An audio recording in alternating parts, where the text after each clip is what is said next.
Et je suis venu à la rencontre de la terre d'Haïti parce que je dis toujours que un musulman, lorsqu'il veut aller en pèlerinage, il va à la Mecque.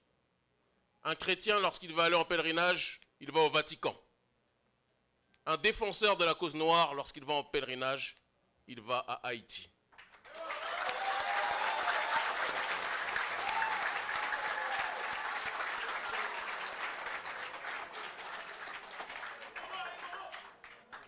Haïti est diabolisé parce que Haïti est le symbole pour le peuple noir de la liberté.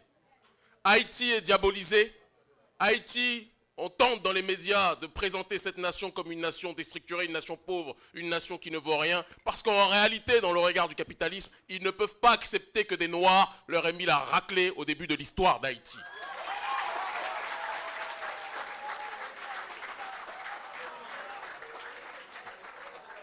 Beaucoup de personnes pensent qu'il est mieux pour un Haïtien d'aller chercher bonheur à Miami, qu'il est mieux pour un Haïtien d'aller chercher bonheur en France ou aux États-Unis.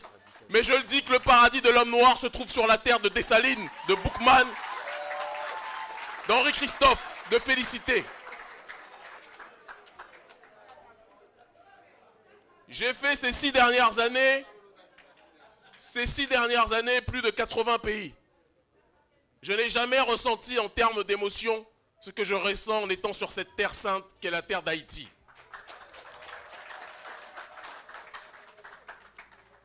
Je pourrais me présenter en quelques mots, mais je pense que la meilleure façon de se présenter, comme le disait Socrate, pour une fois on va citer un blanc, Déjà dans l'attaque, hein? C'est d'être déjà dans cette dynamique d'échanger avec le peuple parce que c'est la juxtaposition des idées, à partir de cette juxtaposition que jaillit la lumière. J'ai commencé à débattre lorsque j'étais dans la rue, en région parisienne, en confrontant mes idées à d'autres personnes, en confrontant mes idées avec des frères, en confrontant mes idées avec des blancs, qui peuvent être des frères aussi de temps en temps, et en confrontant même mes idées lorsque j'ai été par la suite dans une démarche d'avancer dans ce combat, lorsque j'ai été condamné par les autorités françaises parce qu'ils trouvaient notre discours trop radical, et bien souvent quand le colon ou quand le capitaliste juge quelqu'un de radical, c'est que celui-ci est radicalement dans la bonne direction, il faut aussi le préciser.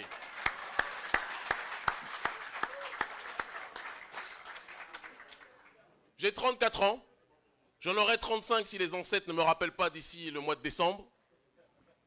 On ne sait jamais. Peut-être des représentants de l'ambassade de France ici ont d'autres objectifs. Et je leur passe le bonjour aussi.